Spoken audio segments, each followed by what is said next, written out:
जिन्होंने रोज आपको सुबह उठ के सूर्य नमस्कार से पहले गाली देना शुरू की और जब तक अस्त नहीं हो गया तब तक आपको खूब गालियां दी उन्होंने। भर भर के इस समाज को गालियां दी, नए नए शब्द ईजाद किए आपको लेकर के, लेकिन आप उन गालियों का जवाब, उस इंसल्ट का जवाब आपके पास देने की शक्ति नहीं थी, क्योंकि आप शक्तिहीन कर दिए गए थे मानसिक रूप से, शारीरिक रूप से, शिक्षा के माध्यम से, इतिहास के माध्यम से। कोई इतिहास में आपका ऐसा कालखंड दिखाया नहीं गया जिसमें इस 90 करोड़ लोगों को अपने इतिहास पे गर्व हो, अपने पूर्वजों पे।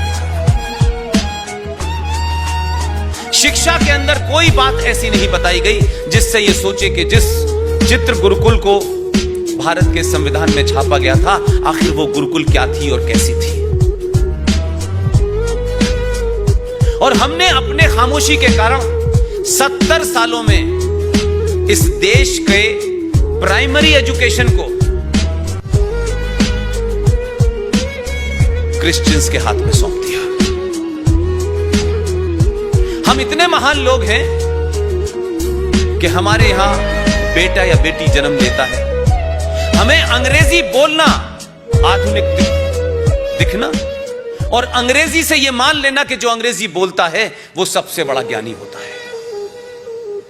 इस मानसिकता ने आपके घर में बेटा या बेटी पैदा हो, उससे पहले आप सीट बुक कराने चले जाते हैं सेंट स्टीफन में। क्या आपने अपने बच्चों को घर पे अपनी बात बताई, अपना इतिहास पढ़ाया? नहीं। हमारे घरों में तमाम जो हमारे आचरण थे, जो व्यवहार था, उस सब को हमने हीन भावना में कन्वर्ट कर दिया।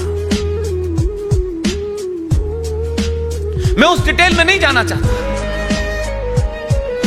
इस देश ने इतिहास वामपंथियों के हाथों में दे दिया, जिसमें अकबर भी महान है, जिसमें शिवाजी एक पहाड़ी चूहा है। और मेरे और आपके दौर में देखते ही देखते एक बड़ा बदलाव हुआ, जिसकी तरफ मैं आपका इशारा करना चाहता हूं। मेरे और आपके सामने इस देश की मनोरंजन और एंटरटेनमेंट की इंडस्ट्री जिहादियों के हाथों में दे दी आपने। आज जो नैरेटिव बन के वहां से निकल रहा है, आज जो नैरेटिव क्रिएट किया जा रहा है, उसमें तैमूरी पैदा हो सकते हैं।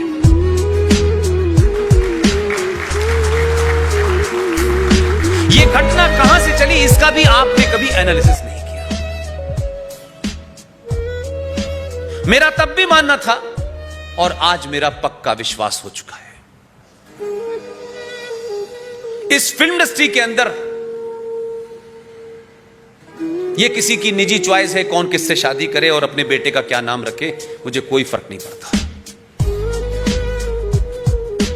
लेकिन गुलशन कुमार की हत्या, यह गुलशन कुमार की हत्या नहीं थी। भारतीय फिल्म इंडस्ट्री के अंदर गुलशन कुमार की हत्या एक सभ्यता को समाज करने की थी। जो मुझसे ज्यादा उम्र में बड़े हैं, जरा फ्लैशबैक में जाएं और याद करें कि उसके जाने के बाद कितनी फिल्मों में भजन और कीर्तन सुना आपने, कितने मंदिर देखे आपने। अब मौला रे मौला है।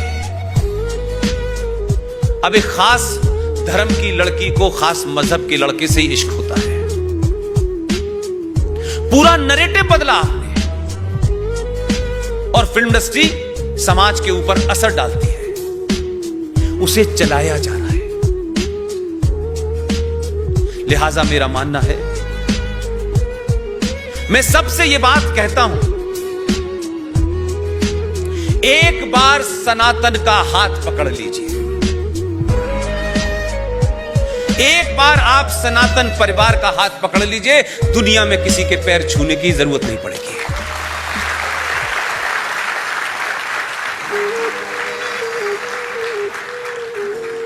इसलिए आपको, मुझे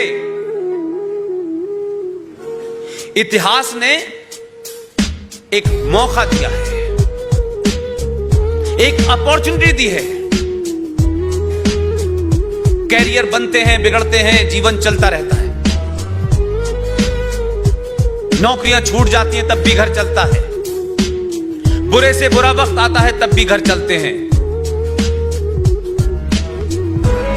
लेकिन जब संस्कृति से, समाज से, सिविलाइजेशन से आप हटते हैं तो आप, न देश चलता है न राष्ट्र चलता है। इसलिए इसकी चिंता मत कीजिए कि आपके समाज ने कितने सीईओ बनाए। सीईओ बहुत आएंगे, चले जाएंगे, लेकिन ये सोचिए कि आपने इस राष्ट्र में कितने लोग ऐसे पैदा किए, कितनी माताएं ऐसी पैदा की, कितनी जीजाबाई आपने ऐसा पैदा की, जिससे कितने शिवाजी पैदा हुए।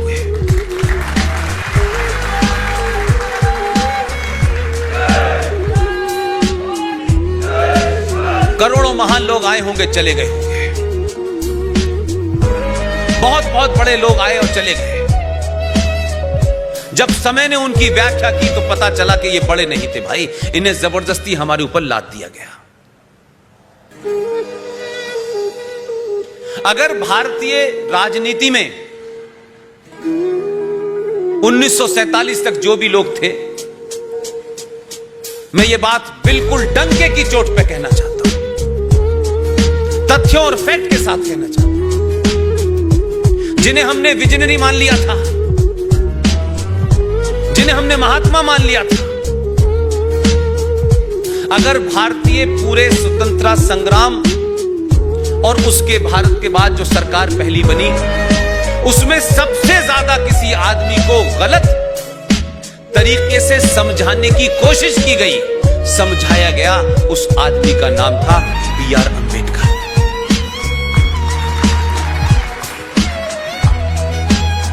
अगर मुझसे कोई ये कहे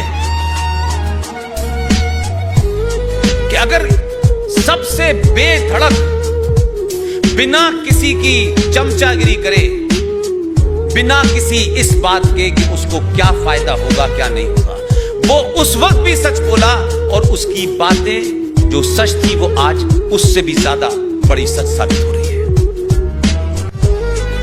लेकिन हमेशा बौनों को अपना कद बड़ा करने के लिए बड़े लोगों को छोटा करके दिखाया जाता है।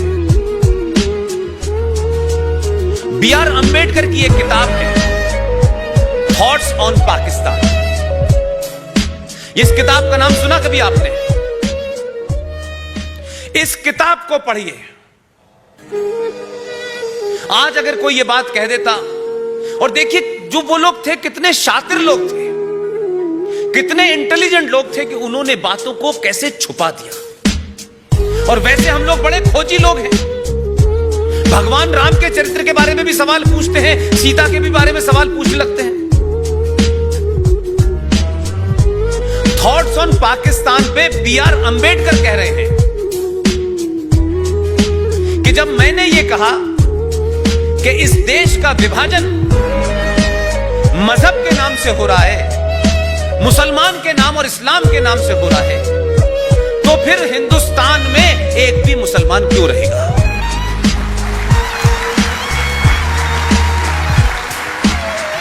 और जिसको पाकिस्तान बनाया गया, उस पाकिस्तान में एक भी हिंदू क्यों रहना चाहिए? लेकिन हम ऐसे तमाम लोग जो खरी खरी बात कह सकते थे, उनमें दम था, वो लिख के गए ताकि आने वाली जनरेशन को सच्चाई का पता चले। और वो जो विजनरी थे, जो आजादी से पहले ही नॉमिनेट हो गए थे भारत के प्रधानमंत्री,